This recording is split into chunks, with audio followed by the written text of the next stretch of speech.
Welcome to another Forte Growth episode where we interview people doing awesome things online. Welcome to the Forte Growth podcast. Today we have Income School owner Ricky Kesler. So most of you are probably familiar with Income School. If not, you will be after this podcast. But essentially, they really pushed the blogging, revolution. It's how I got started. I think it's how a lot of people got started, was hearing of Income School and potentially doing their course a few years back or more. But we dive into the old process of how they used to teach blogging and kind of how that's changed in the new era of, digital marketing. Things they're doing now and teaching around video, social media, as well as just general, blogging tips. But we also dive into some of the more, some of their perceptions of Income School. So the perceptions around that Income School members only create sites around ads and affiliate, the perception around that they don't like link building. So we dive into some of those more controversial topics too, just to get a really well-rounded idea of their philosophy around creating websites, for traffic or for business. We also go into some ideas around how to create, actually some really good ideas around digital products. So there might be some of you that are suffering from various changes to Google with traffic and maybe only relying on ads and affiliate. He actually has some really good ideas around where to start with your digital products. Something a bit different. Most people will sell you to, pre-sell to an email list and things like that. But he has some interesting ideas that I think work quite well if you're looking to start and not sure where to go. So that's definitely a good one as well to listen to and to get some ideas with. Also some ideas around YouTube community tab. That was pretty interesting. I'm going to have to play around with that as well. So sit back and enjoy. All right, welcome to the Forte Growth Podcast, home of the Forte Analytica SEO agency. But today we have Ricky Kesler from Income School. Welcome, Ricky. Hey, thanks. Glad to be here. No, thanks for coming on. Actually, I know in some of your videos, this is one of your link building tactics. So we'll actually dive into that and you coming onto different podcasts and things. So Yeah. we'll go down that road. But first, for anyone who's not familiar with Income School, I think most people should be, but want to give a brief background about yourself and what you guys are doing. Yeah, absolutely. So I'm Ricky. I'm one of two co-founders of Income School, and I'm the owner, and I run the Income School business, the Income School YouTube channel. And here's what we do. Basically, we're all about trying to teach people how they can create content and use that to earn an income. So, the people we teach kind of range everywhere from people who are just looking for a way to make some money on the side. And they're like, well, I'll start a blog or a YouTube channel or something, all the way to people who I have a business. I'm trying to get more traffic, more eyeballs to my business. I want to do it more organically. Paid ads aren't working that well for me, or they're getting expensive. So either way, it's all about just using content to do your marketing, to build a bit of a following. It's kind of like an influencer model, but different than how most people think of influencers.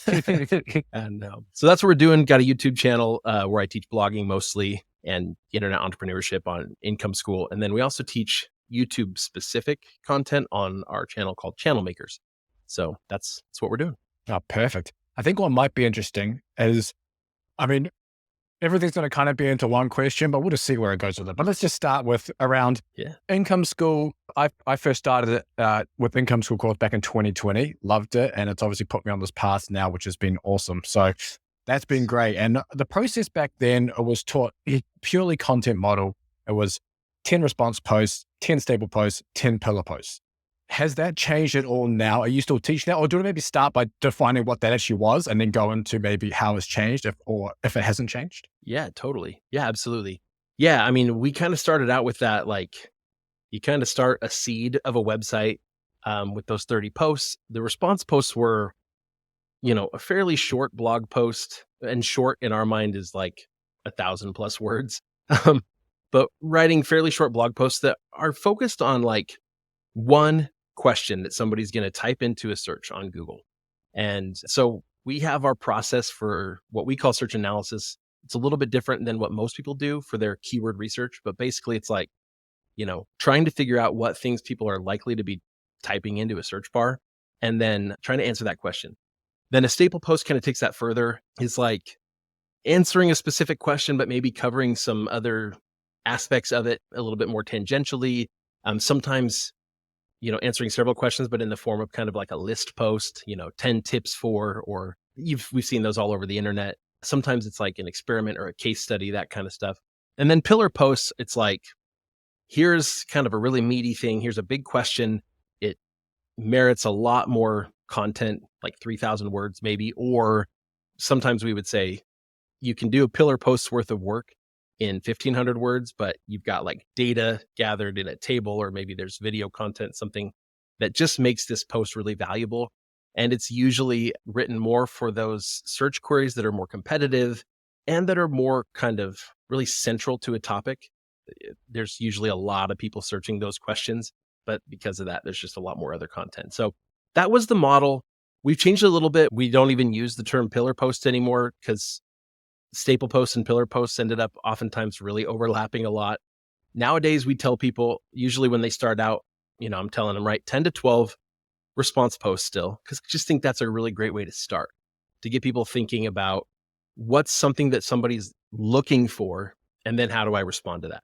And that's kind of to get bloggers out of the mindset of, okay, I'm going to start a blog and I'm going to start by writing these first 10 articles that are just like all the things I want to get off my chest. We've all started there. Like everybody starts there. Yep. I started there, and it doesn't really do anything. So anyway, the idea is to try to get people thinking more about what the user needs and then trying to answer those questions.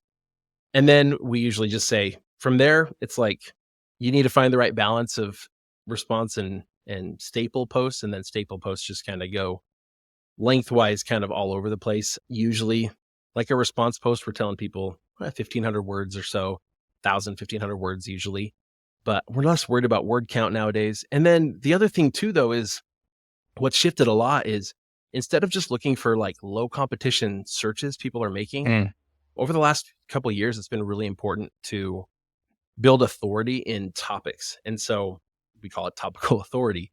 And so the idea is like, if I have a topic for my website, within that, there's going to be a whole bunch of different like little subtopics. If I'm talking about even mountain biking, right? There's all the questions people are going to ask about how to pick the right mountain bike. And even within like selecting a mountain bike, it's like, okay, well, for kids, for adults, or maybe it's for like kind of casual riding versus like competitive mountain biking. I mean, you could break that down in so many different ways. And so what we do is we pick kind of little specific areas within our overall topic.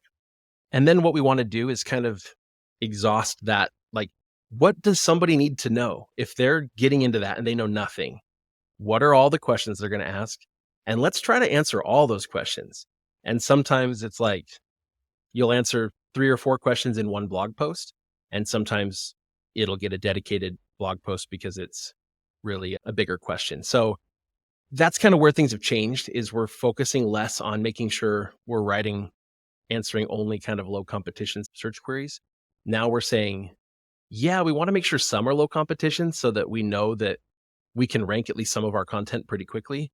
But then we got to cover that topic in more depth. Otherwise, Google just won't surface anything we publish because it looks really thin.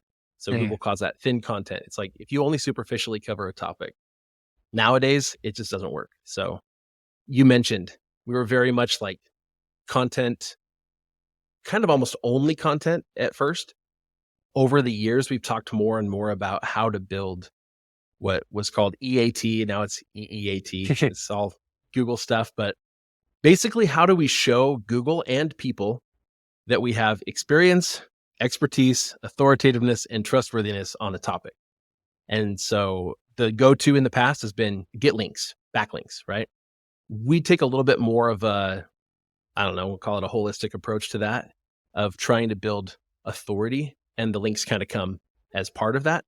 But it's mostly just participating in an industry in normal and kind of natural ways and building authority and brand recognition in that way. So those are kind of probably the biggest areas where if somebody started with us years ago and then they saw it now, they'd be like, oh, okay, here's what looks different. Yeah, perfect. I want to dive into a little bit of that topical authority area you mentioned there. So you would have someone cover everything about competitive mountain biking and then say, move on to say mountain biking for kids, cover everything in that, and then so on. Yeah, probably so. But like competitive mountain biking, even there, like you can have a lot of different aspects, right? So it's like, okay, competitive mountain biking, there's picking the right bike, but there's also the right other gear, right? The other accessories and stuff you're going to use. There's how to find a team that works with kind of the level you want. There's workouts for doing better in competition. There's you could cover news about like the big competitions all around the country, around the world. I mean, there's a lot of directions you could go. And so what we do is I don't necessarily worry about covering all of those, but I want to pick some of those that are what I want to cover, and I want to cover them pretty like exhaustively. So if I want to just be like covering the events, then my whole website could just be about mountain biking events. And I could be covering kind of the different tiers or the different levels of competition from kids and beginners all the way through pros, but it's all about the competition side. I could have a whole site that's just about recreational mountain biking, but I'm going to cover all those little sub areas. So what I usually tell people is I do usually want to start with like probably like 2, maybe 3 of those tiny little subtopics to start with. I usually don't want to start with just one, just because if you pick one that just isn't going to do very well and you spend your first 3 months writing that content, it can be really frustrating. Some people just get really bored too. They're just like, oh man, I That's me. spent the last 3 months, there you go. I spent the last 3 months only writing about one thing. And so for those of us with ADHD who just like, we just need to change, I'll say, pick like 3 and that's totally fine. I tend to make the mistake though of just like, I go all in and it's like, well, these are the 17 different little subcategories I'm going to cover. And today I feel like writing about this one. And if you're going to do that, like that can work, but you got to get a lot of content out fast, because until one of those topics is covered pretty exhaustively, you're not really going to be viewed as authoritative. Yeah, I think you half answered my next question as well on this topic of authority, because there's some, I guess you could say, people against this concept too, which is, it's interesting to always hear both sides. So you actually kind of answered it anyway. You don't go into every single one. You could maybe pick a few.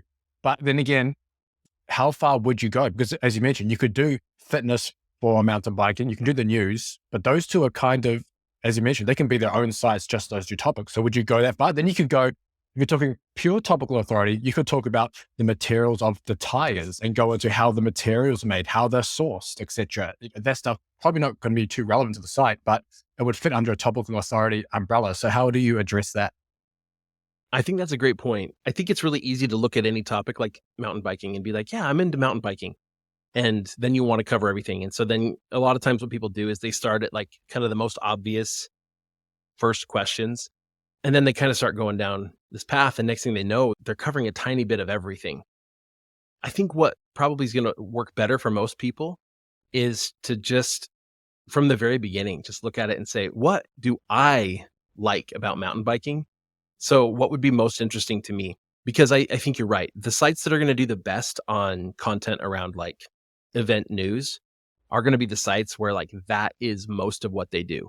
And sure, they'll probably have some content that answers questions about how these competitions work, about what the different classifications are. I mean, mountain biking, I don't know as well, but for a couple of years now, I've been training Brazilian jiu-jitsu, right? So, that's me too. Like, that's my whole, That's my whole site. That's my whole website. Well, actually, just not just jiu-jitsu, but it's combat sports. We'll chat after. Combat sports, sweet.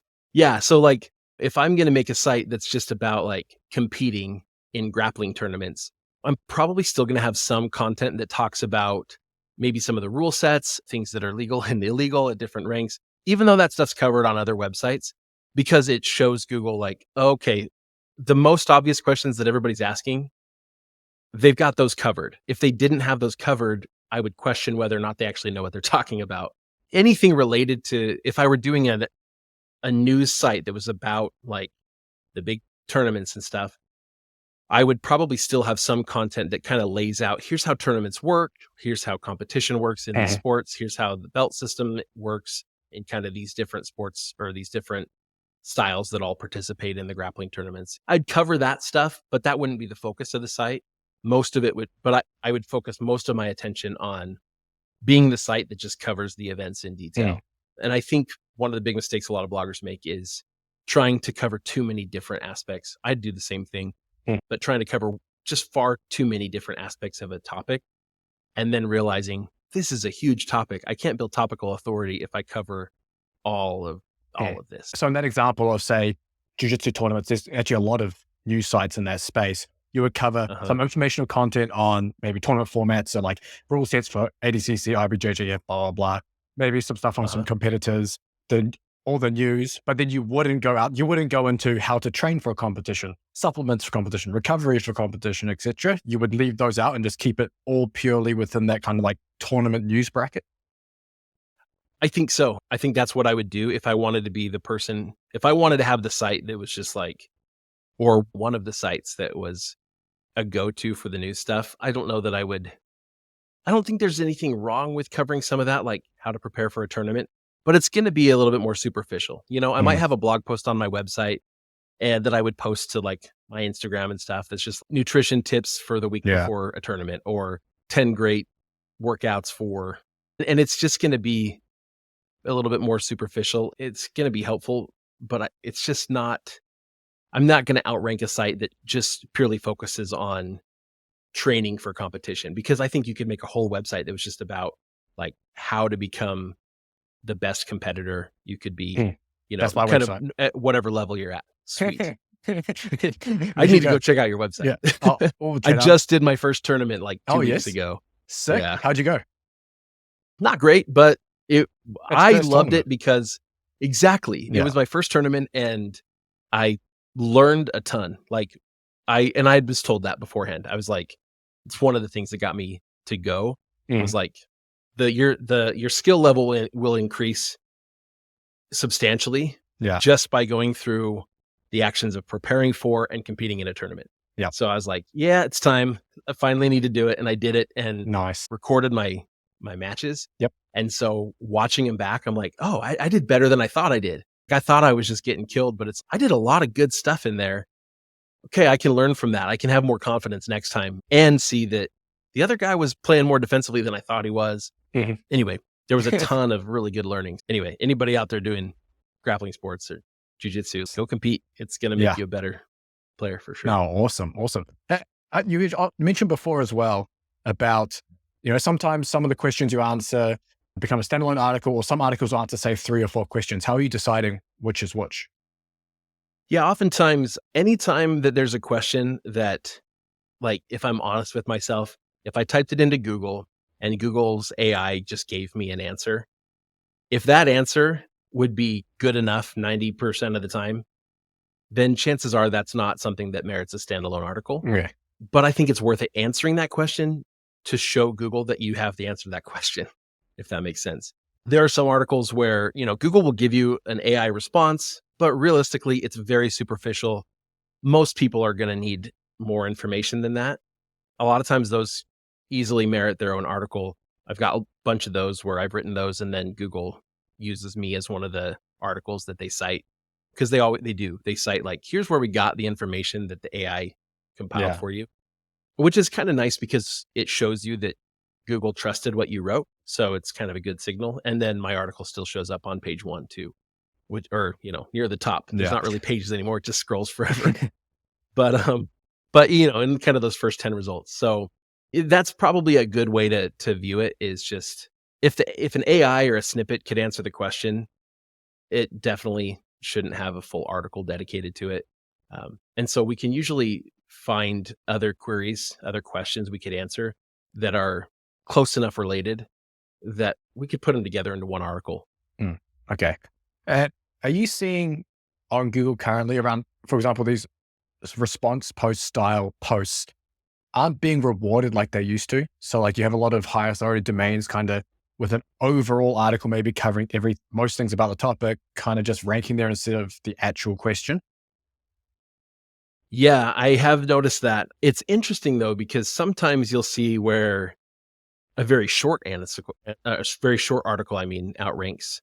And sometimes it's from a more authoritative site like that. But sometimes I'm noticing that like a 600-word article outranks a much longer article. And so I think Google's trying to find the right balance between giving people the answer to the question they're looking for, but also trying to figure out what's correct. I think Google is having to react to just an incredible proliferation of AI generated content that's happened over the last year or so. And I think that kind of sped up some of what they had to do. I think because they were already working on this helpful content stuff and trying to steer people toward content that was written more for humans than for an algorithm. And then I think with just the amount of AI content that's been generated over the last year, and a lot of it just questionable in how accurate it is, Google's having to rely on a lot of other signals to try to figure out if this content is accurate. And some of that is just going to be how authoritative the domain is, which really sucks because then it's like you got a handful of huge sites that are dominating the SERPs. Yeah. And so I'm hopeful that that's getting refined and will improve over time.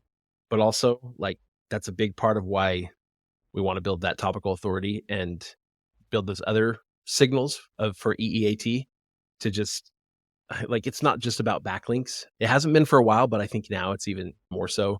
Google's recognizing mentions where like your brand is mentioned, but there's not a link to it. There's other signals now that are helping. And so industry participation, I think, is another big one. Also, existing on the internet, like being able to figure out that this website and even the authors on the website are legitimate. So that's another one. If you're a real person, chances are you have other social profiles, like at least a LinkedIn and a Facebook or something. So having those, they exist, linking to them from an about page, putting an address, at least a PO box in the footer of the website, things like that just, like, if you're a legitimate person or a legitimate organization, chances are like you could put an address there. And so little things like that are, I think, being seen more and more and are becoming more important. How much faith do you have in Google getting things quote unquote right? And I guess with the upcoming updates and things, and does that influence what you're currently working on and or teaching? Yeah, I mean, I don't want to be dependent on Google getting it right. I think it's really complex. It already was. And so now with AI in the picture being used even as a tool to help create content, and in some cases just as literally the author of a lot of content, I think that makes it even more complex. So I'm not confident they'll get it. I don't think, some people seem to think that but Google is actively trying to just end bloggers. Like they just end niche sites and blogs. I don't think that's the case. I do think that they're trying to get people to stop trying to just game the algorithm and just start making content. I think that's been true all along. People will always try to game it though. So anyway, my confidence level isn't like super high they'll get it right. I do think over the last year, we've seen them get it pretty wrong. And I do think that they'll recover from that to some extent, but I don't think it'll ever be totally right. So it does impact what we teach. We're definitely teaching people more about how to use social media in positive ways. In the early days, and you may remember this, but we used to talk about the social media treadmill of how you could just be working on your social media all the time and never really get anywhere. People don't click through to your content or whatever. So we're working on ways to use social media in a more productive way. Pinterest has changed the way that they work. We used to be frustrated with Pinterest because, like, if you had pins that people actually clicked on to go to your blog post, Pinterest was like, we don't want that. We want people staying on Pinterest. And so, like, the only way to get your pins to rank well, if they linked outside, was to start paying for like sponsored posts, sponsored pins. That's changed. Now Pinterest sees it the other way. If people actually click on your pins, it means that it's a good pin. And so it's like they finally figured out like what their platform is supposed to do. So they're trying to help their users in that way. So Pinterest, for certain niches at least, seems to be a good place. We've been encouraging people more and more to do video content. Honestly, podcasting is another good platform. It can be a little tough to get found in the early days, but interviewing people is a great way to get your name out there, because even in this case, like, I'm going to tell my audience that you interviewed me and encourage them to go listen to it. And we find the same thing all the time. So podcasting is a great platform it's different than blogging. It's different than video. And so you attract another audience, and video content's another place. We're trying to not just rely on you write good content and it should rank. It should, in theory, if it's good, but I don't have complete confidence that the best article will rank. Yeah. In a lot of cases. I think we're all seeing that too. And but I think as well, at least Income School from the outside, I think, is seen as teaching just a pure ad and affiliate model for websites, but you have a big digital product component, and you always have had a big I guess, push Yeah. to digital products. So do you think just going into trying to make a blog for pure ad and affiliate money is maybe something that someone shouldn't do now? Or is that so maybe that's something that's dying off as a way to make a more sustainable business? For some people, it works. You're always going to be limiting yourself, I think, in that case. And you're always going to be facing this battle. I think one of the biggest issues that bloggers have faced and that Google has to some extent penalized through the algorithm is the more we push affiliate products, the less genuine and authoritative our content seems. We've seen sites get just completely hammered because they're just linking out way too much to affiliate products. It really causes a lot of people to question their recommendation. So I think affiliate marketing it's a good model as long as, we can be genuine about it and recommend products that we would actually buy and, for the right reasons and stuff. So I think that's good. Ads are tricky. It's so easy to go overboard. And if you just rely on those two, you can make great money, but it's always going to be limiting. So I encourage most people to think of if you're building a website and that's kind of the first piece that you're building to your business, that's fine, but think of it as a business and think about what it is that you could offer. I have a project I'm working on right now, and I'm just like, you know what? I'll bet I could put together a better physical product that I think people in my niche would really like better than most of the alternatives out there. And I think I could do it at a good value. So I'm actually like considering that. I'm considering trying to source all the different pieces and put together a product and sell it on my website. Like, so an e-commerce model, which is something we haven't done as much because it's not just digital. It's not infinitely scalable like digital products are, but it's an opportunity where I feel like there's a bit of a gap in that industry. So, I'm going to look into that. I think if we just limit ourselves to, I want stuff that's only 100% passive, ads and affiliate are basically pretty much passive. Once you get traffic, right? It's pretty passive. I mean, you can still make money with it, but I just think it's always going to be limiting. I'm sure there's some people listening who maybe were down that road of pure ad and affiliate and now maybe looking to pivot with obviously what's happening with Google. What's your advice for someone to get started with a digital product? How should they go about looking to create something like that? And how do they figure out what to create? I mean, all those Yeah. beginner questions. Yeah. For the most part, like we need to look at whatever what our offering is today, like the content that you have, the problems that you're currently solving for people, and try to look through things from their eyes the best you can, depending on, how interactive you are with your audience. If you've been very passive and hands off, maybe you're not even having comments open on your blog. You may not really know how people are interacting with your content, but you could start by using your analytics and stuff and just see like, what are my blog posts that get the most traffic? Like these are the questions that I'm answering the most. Maybe that's somewhere I could start. But really what we need to do is we need to start with what's something that's a pain point for people that they would be willing to pay money to have solved. And that's the main thing. A lot of times people have a question, your blog post answers the question, but it's not really like a pain point they would pay to have solved. It's just they went to the internet for some free information. So we have to sift through that a little bit.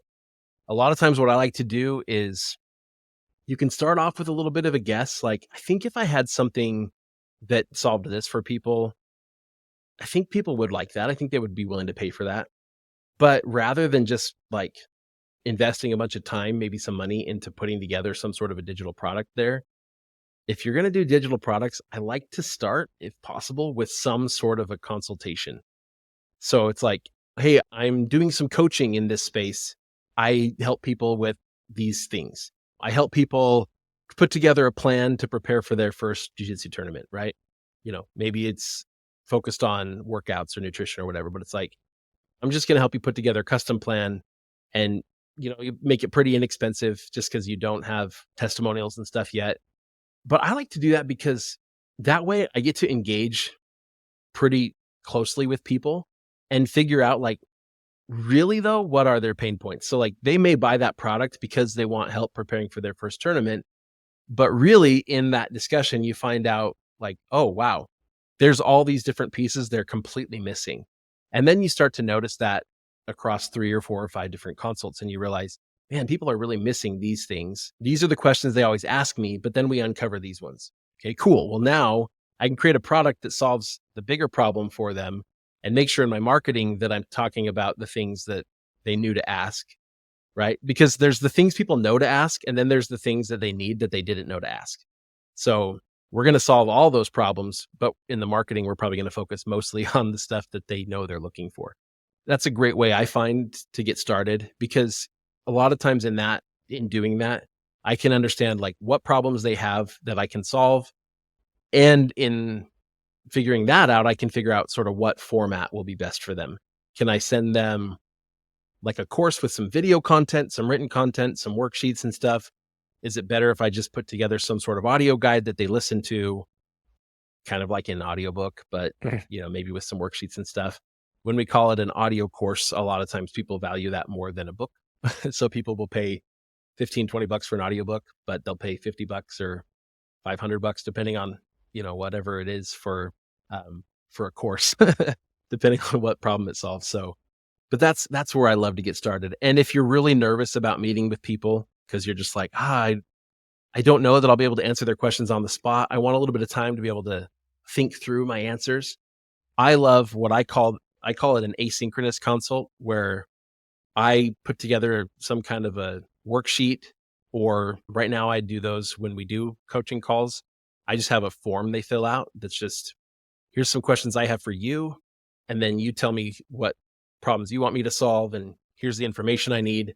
You send it in to me, and then you could respond to them with a recording or a written response. Recordings are often great, even if it's just audio, but you respond that way. And then maybe say, I also allow a couple of follow-up emails. So if I say things that spark new questions, we can do 1 or 2 rounds of back and forth.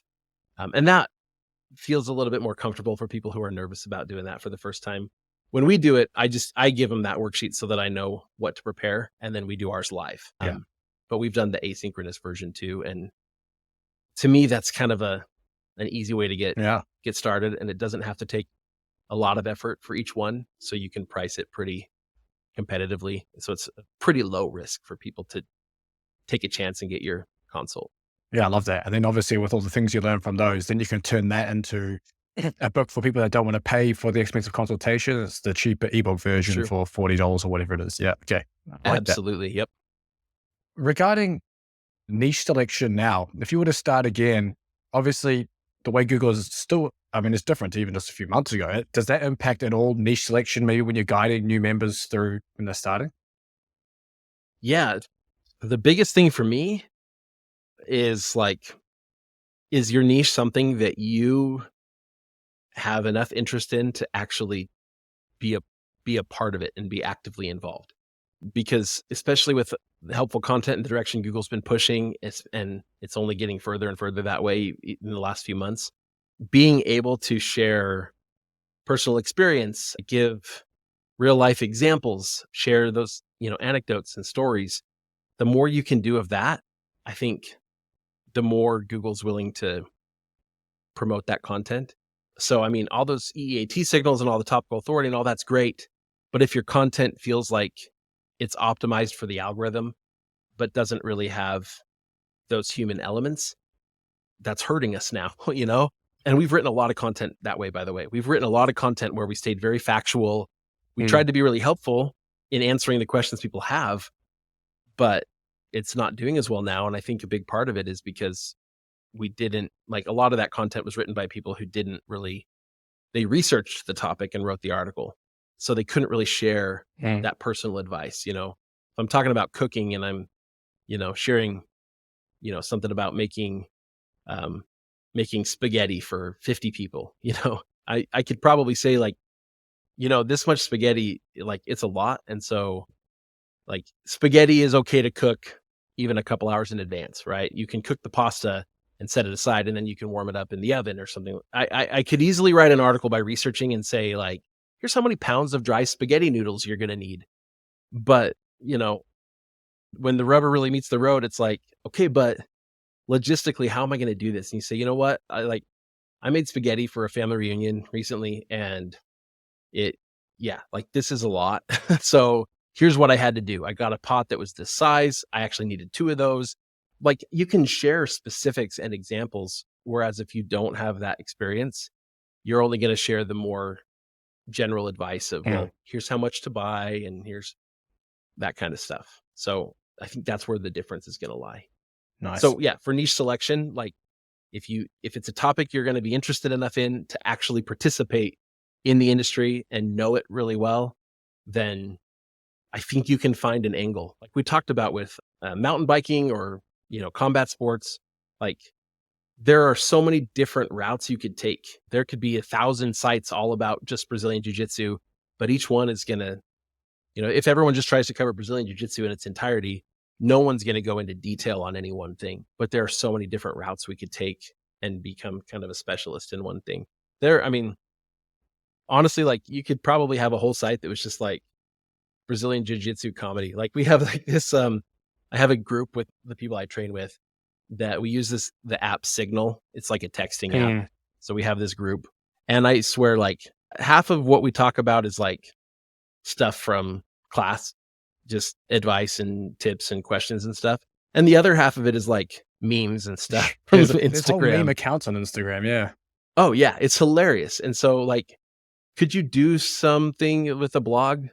I don't know, maybe that's better on Instagram, but I feel like there's so many different angles you could take in the Brazilian jiu-jitsu subculture that you could create something unique. So if you're just like, but there's so much content about Brazilian jiu-jitsu, it's like, yeah, but if that's the thing you love, like find your space within that and just go with it. Like you can find a way to break in.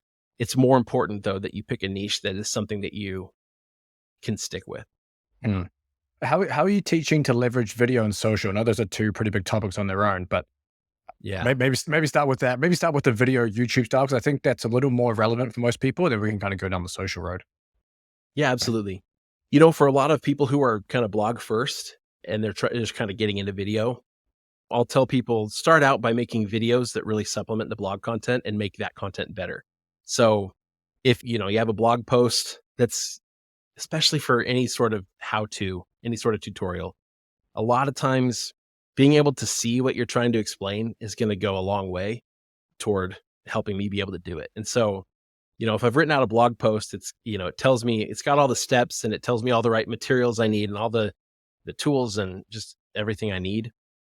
You know what? Making a little video that just shows you doing it with close-up shots where you need it, it can be really simple.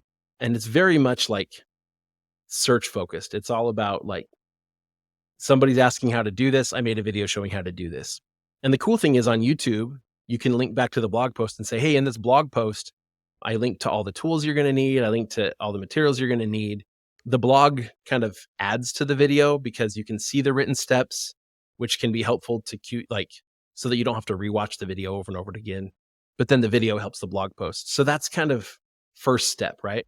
Mm-hmm. But then, you know what? Like for a lot of content creators, if video ends up being something that you like creating and you can put that into your workflow, then, we have a kind of a different process for how you would actually try to grow a channel and get people just subscribing to your channel and watching your videos independent. Like they're not searching for it. YouTube's going to recommend it. They watch it. They enjoy it. They're going to watch most of your videos. It's a little bit different model. With blogging, it's very much like, let's think through the questions they're going to ask and let's respond to those questions. With YouTube, it's more like, what are they going to want to see? Let's just make something that they're going to want to see.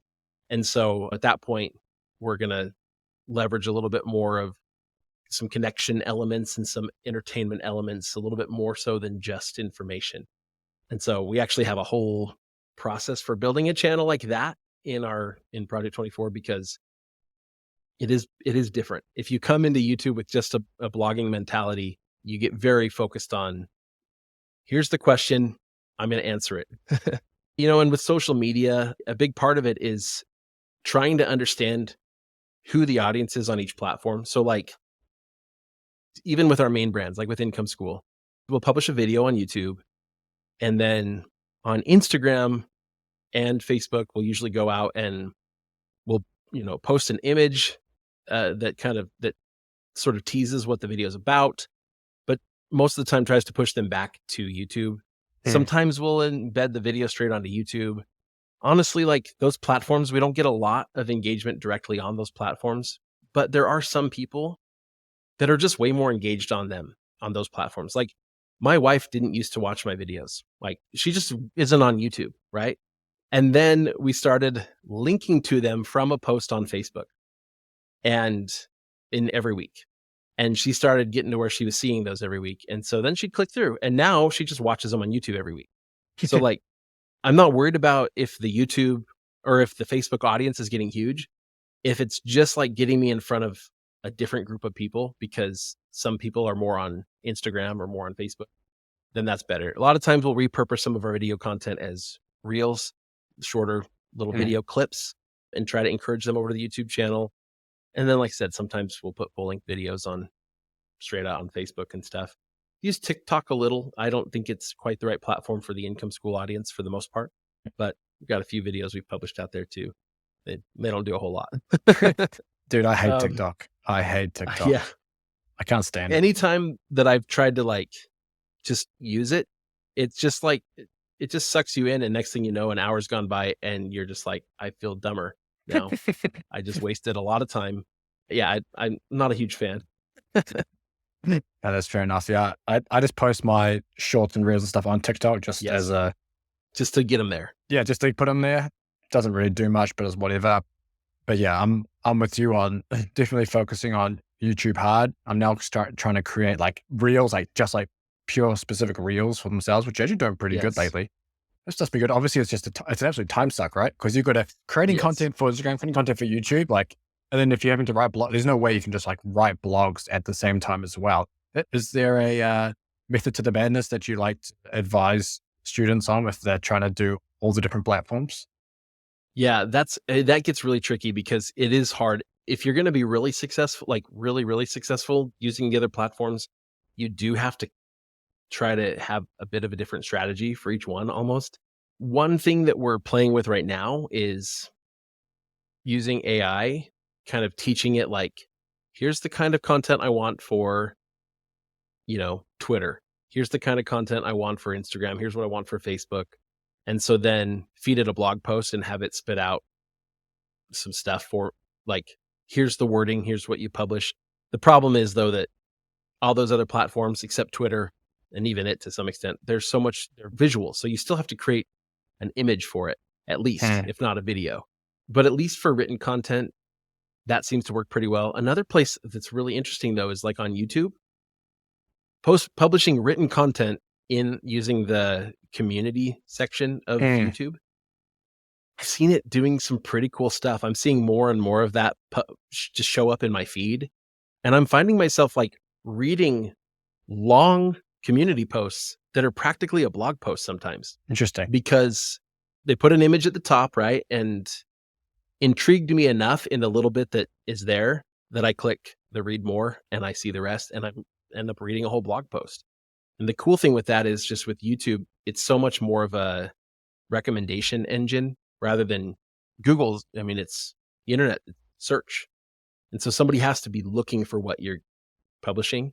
Whereas with YouTube, it's like, if YouTube knows I have an interest in a topic, it'll put stuff in front of me. And so that could be an interesting thing too, is to maybe take some of your blog content that maybe you could maybe shorten a little bit and try using the community tab on YouTube as well. It's been surprising to see what it can do. I've seen some other creators who have talked about it pretty openly, like, yeah, I'm using this a lot now. Yeah. Okay. I'm going to have to look into that and look at, maybe see if I can pump one of my lead magnets in there or something like that in the community tab. Okay. Nice. I'm definitely going to look at that. And I guess the other thing, I think the perception of income school regarding backlinks is you don't build backlinks or you don't like to build backlinks and maybe backlinks are bad. What is your strategy around off-page link building? Is it something that you're actively doing, buying? Is it just a matter of just going on podcasts like you talked about recently? How are you getting new people that come into space who maybe don't have a network to get on podcasts and do that kind of stuff? How are they building links? Yeah, absolutely. Backlinks are good. I mean, they've always been good from an SEO standpoint. We don't ever buy links. There are risks to that to some. Google does say like that's a practice that goes against their guidelines. And so if they find you doing it, like there's manual penalties and stuff. But, a lot of people get away with it for a long time. A lot of SEOs use it to kind of boost their client rankings and stuff. I find a lot of them tend to be short term, especially because the links that they get are oftentimes not super relevant. Ideally, you have a piece of content that is highly relevant on, a website that is also that's relevant and that is viewed as also authoritative and links to you. And those are the kinds of backlinks that like I don't have to worry about those. Those are Google's never going to look at that and think, "Oh yeah, this is spammy." So I'm never going to get penalized, and those backlinks, the value of those backlinks lasts for, it just keeps lasting. Whereas again, like I just think it's a lot of times what happens when you buy a bunch of links is you get a short-term benefit from it. But in the end, if that's where your focus is, if the content isn't really good too, and if there's all those other pieces that if that's not where your focus is, you don't rank well if your content doesn't match what the backlink profile says it should be, right? So that's where I think a lot of people feel like we hate backlinks or we think backlinks are bad. No, backlinks have always been good. I don't like the term link building because it emphasizes the link. And so I hear the argument, people are like, oh, well, then it's just semantics to you. It's like, not exactly. What we call something impacts how we approach it. So if my goal in being on a podcast is to get a link, then getting on the podcast, like the fact that we sat down to record today, as long as you publish it, like boom, mission accomplished. But if I go on that podcast and I have substantive, like good things to say, I'm prepared, I know my topic really well, and the people listening to the podcast over the course of the podcast, they're like, dang, like this was a good interview. This person really knows their stuff. They seem like they have some really good resources. I'm intrigued. They're going to be more likely to follow those links. They're going to be more likely to go check out my brand. Like now I'm doing more than just getting a link. I'm improving my reputation among actual people. And it just goes so much further. So we call it industry outreach for the most part. It's just you're participating in your industry. And so there are a lot of different ways to do it. Getting on a podcast is one of my favorites because I've actually seen it work really well, even for small bloggers, because they're small podcasts too. There are a lot of podcasts where people are like trying to find people to interview, and like nobody wants to go on a brand new podcast unless it's with someone they've heard of, right?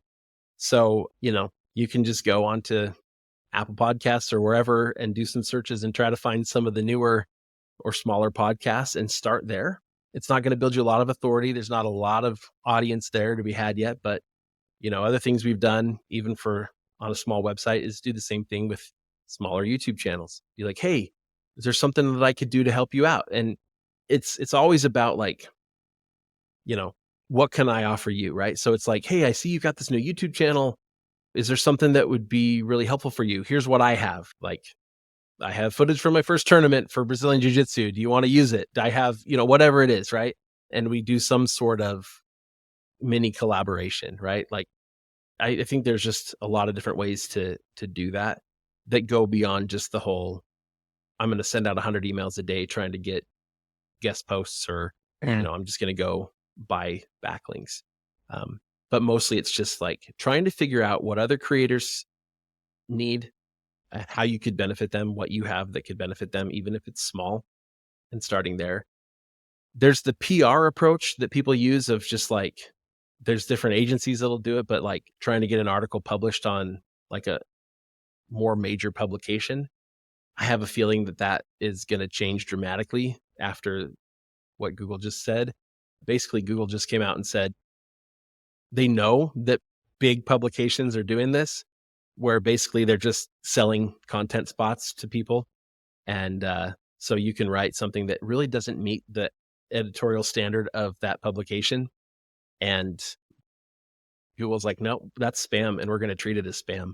And so I have a feeling that those websites are going to reevaluate how they go about allowing people to write editorial content on their website. And I think there's going to be a little bit more rigorous process to get your content approved on those major sites. Because I don't think major news websites and stuff are going to want to face potentially losing out on a lot of web traffic because they're trying to get some money from bloggers who just want to get their article published on those websites. So anyway, I think that's going to be changing too.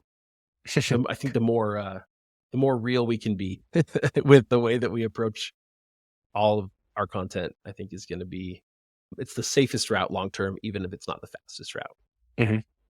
Nice. Your example on like that perfect link being really relevant to your content. So I guess, again, really relevant to your content and that it links to like a similar page, etc.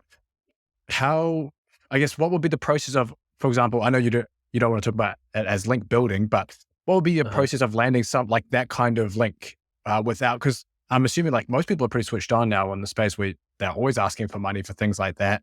Is it just a matter of just doing this other stuff with collabing on YouTube, going on podcasts? But what if there's something on page one that you really want to link from? Is there a way that you teach about trying to go to get something like that? Or is it just, that's just something that you might not just be able to get? Yeah, I mean, for the most part, I would just suggest to people to kind of work your way up. If there's someone on page one for the really big searches, the really broad searches that they just rank, they just kind of own the space. Like, yeah, it'd be great to get links from them. I don't really worry about it. I usually try to just rank for the things that like in my space. So like if, I wanted to improve the overall domain authority of my website, that's on, about Brazilian Jiu-Jitsu. I don't have one, mostly because I just don't have the bandwidth to start another website right now, even though I actually really like my Brazilian Jiu-Jitsu, but I'm not blogging about it. I'm just doing it. I could try to get some of the websites that have been around longer and I could try to get backlinks from them. But there's a good chance that they're not even going to read my email. And so typically I'm just going to try to build up my credibility starting at wherever I can. So working with other creators that are my size, a little bit bigger, a little bit smaller, but somewhere kind of in my space across different platforms. And it's amazing though, like how quickly that can really help you, because most other creators aren't, they're not really doing that. Not in a very real way, if that makes sense. People are they're going the route so much of like trying to get a guest post or whatever, that it's almost like they don't want to do the work to like do like a real collab that would be beneficial. I get emails every single day of people that are like, hey, I want to publish an article on incomeschool.com. And I'm like, and they say, oh, it'll be really relevant. Here's 3 different topics. And I look at those and I'm like, none of them is very relevant. Like you clearly don't even really know what I do. So like, no, but that's the route that I think a lot of people are taking. And so it just doesn't really add any value for me to let them publish their article on my website. So I don't do it. But every now and then someone does approach me and say, hey, I have a really cool resource that I think would be really good for your audience.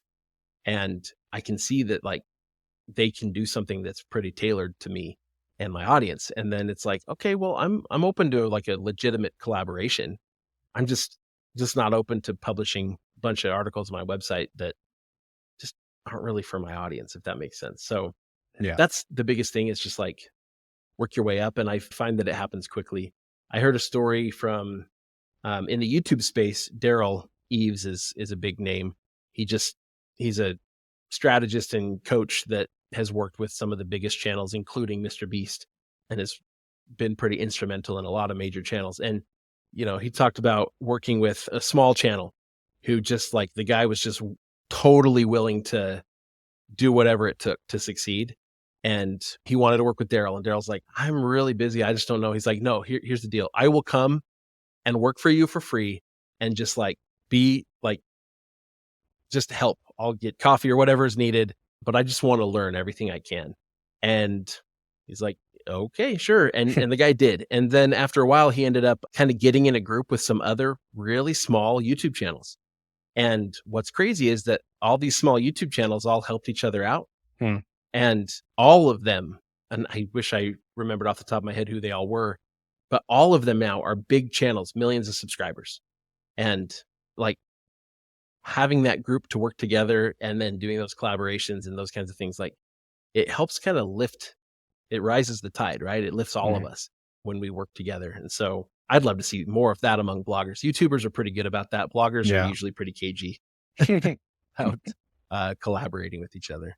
I think most people are they get into this one to be the SEO behind the screen. That's the brand versus when you go down that road, then it becomes a personal brand.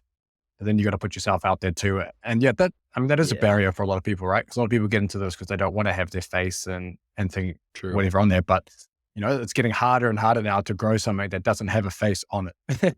So it's getting very tricky. True. Yeah.